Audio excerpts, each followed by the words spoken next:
Hello and welcome to the week.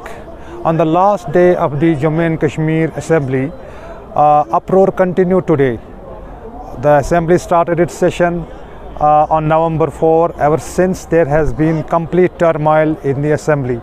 Since National Conference introduced a resolution in the House for restoration of special status and constitutional guarantees within the Indian Constitution. The BJP has been up in arms saying that Article 370, though the NC resolution did not mention Article 370, but BJP has reacted angrily to the resolution saying that this cannot be allowed. This House is not competent to pass a resolution to what the Parliament has already done, saying that the Parliament has abrogated Article 370. This House does not have the mandate, so because of this, the House has not been able to function normally.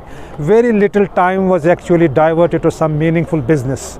We saw that the Lieutenant Governor made an address listing a host of developmental schemes and programs that his administration has carried out in Jammu and Kashmir post Article 370 revocation, and since Jammu and Kashmir lost its statehood and became a union territory and was also split into two union territories, Jammu and Kashmir and Ladakh. So the Article 370, the ghost of Article 370 has continued to resonate in Jammu and Kashmir, triggering uproar, and also we have seen extremely noisy and unruly scenes within the House. Yesterday also we saw the House marshals evicted BJP leaders forcibly. Some of the BJP leaders received injuries also. This is for the first time that an assembly has been convened in Jammu and Kashmir in the last 6 years. Remember, Jammu and Kashmir lost its statehood on August 5, 2019 when the BJP made the Article 370 move. Ever since, there has been a growing demand and resentment against the move in Kashmir and also parts in Jammu. Article 370 continues to remain an emotional issue for the people of Kashmir and parts of Jammu. And when elections were finally held in September and October this year, before that we saw that delimitation was carried out in Jammu and Kashmir. These were two conditions that Home Ministry had attached to the restoration of statehood to Jammu and Kashmir. These two conditions were fulfilled, and after elections we saw National Conference and Congress came to power. The two parties got the numbers that were required to form the government. But what we have seen now, that for the first time when the Assembly has convened, it has not been able to function, and BJP has constantly resisted any move on Article 370. We saw on the first day when Wahid Para, the young PDP leader, was asked to speak, he told the Speaker Abdurrahim Rathar that he knows that the agenda of the day was set, but he tried to introduce a resolution saying that this is very important, that this resolution should be admitted for discussions, and the House should condemn the revocation of Article 370 and demotion of Jammu and Kashmir to two union territories. So in the last 3-4 days, the business of the House has been largely remained paralyzed. Not much work was done on issues that remain to be discussed.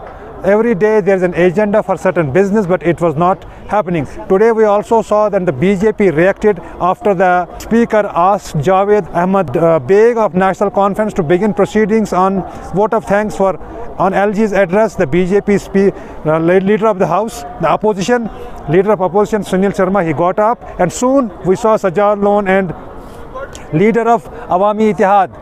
They got up with placards on which it was written restoration of statehood, demanding restoration of statehood, 35A and release of prisoners. And once again we saw the House was thrown into turmoil, and then House marshals were asked to remove the BJP leaders. More than a dozen BJP leaders were evicted from the House, and the rest then staged a walkout. Later we saw the BJP leaders held their own assembly in the lawns of the assembly complex, condemning what happened in the House. Several BJP leaders who spoke to the week, they said that they were not expecting this kind of atmosphere in the House. They said that Speaker has not done his duty in a fair manner and in a rational manner. So as a mark of protest, they came out in the lawns of the Assembly and held their own assembly. And now when the Assembly finally concludes today, we can say that it was mostly dominated by Article 370 abrogation, demand for